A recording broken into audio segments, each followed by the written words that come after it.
ఆంధ్రప్రదేశ్లో ఎన్నికలకు count down ప్రారంభమైంది. ఎన్నికలు నెల రోజుల్లోపు వచ్చేశాయి. ఈ నెల 18వ తేదీన ఏపీలో ఎన్నికలకు నోటిఫికేషన్ రిలీజ్ కానుందని ఏపీ ఎన్నికల అధికారి ముఖేష్ కుమార్ మీనా తెలిపారు. మూడో విడత ఎన్నికలకు ఈ నెల 12న నోటిఫికేషన్ రిలీజ్ కానుంది. 4వ విడతలో ఏపీ అసెంబ్లీతో పాటు పార్లమెంట్, అలాగే ఒడిశా అసెంబ్లీతో పాటు పార్లమెంట్ ఎన్నికలకు, ఇతర రాష్ట్రాల ఎన్నికలకు నోటిఫికేషన్ రిలీజ్ అవుతుంది. ఈ నోటిఫికేషన్ ప్రకారం చూస్తే వారం రోజుల పాటు నామినేషన్లు దాఖలకు టైం ఉంటుంది. అదేవిధంగా ఈ నెల 25 దాకా నామినేషన్లు దాఖలు చేయడానికి గడువు ఉంటుందని అంటున్నారు. ఈ నెల 26న నామినేషన్ల పరిశీలన ఉంటుంది. 29లోగా నామినేషన్లుంటే ఎవరైనా చేసుకోవచ్చు. అనంతరం తుది జాబితా రెడీ అవుతుంది. అంటే అప్పటికే 2 వారాల్లో పోలింగ్ ఉంటుంది.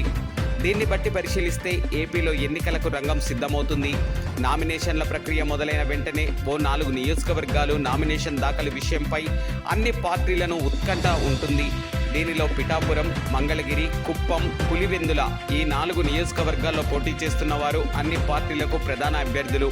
మంగళగిరి నుంచి తెలుగుదేశం పార్టీ జాతీయ ప్రధాన కార్యదర్శి, మాజీ ముఖ్యమంత్రి చంద్రబాబు తనయుడు లోకేష్ కాగా, పిఠాపురం నుంచి నామినేషన్ దాఖలు చేసే వ్యక్తి జనసేన పార్టీ అధినేత పవన్ కళ్యాణ్, కుప్పం నుండి తెలుగుదేశం పార్టీ అధినేత నారా చంద్రబాబు నాయుడు, పులివెందుల నుంచి నామినేషన్ దాఖలు చేసే వ్యక్తి వైఎస్ఆర్ కాంగ్రెస్ పార్టీ అధినేత వైఎస్ జగన్మోహన్ రెడ్డి.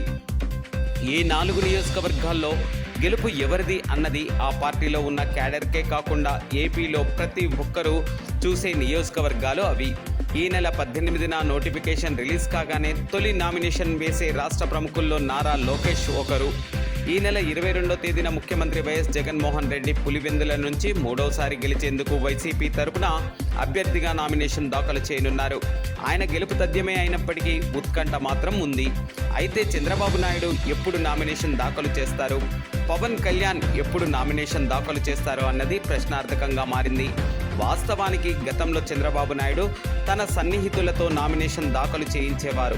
అయితే ఈసారి అలా కాకుండా నేరుగా ఆయన నామినేషన్ దాఖలు చేసేందుకు సిద్ధమవుతున్నట్లుగా తెలుస్తుంది.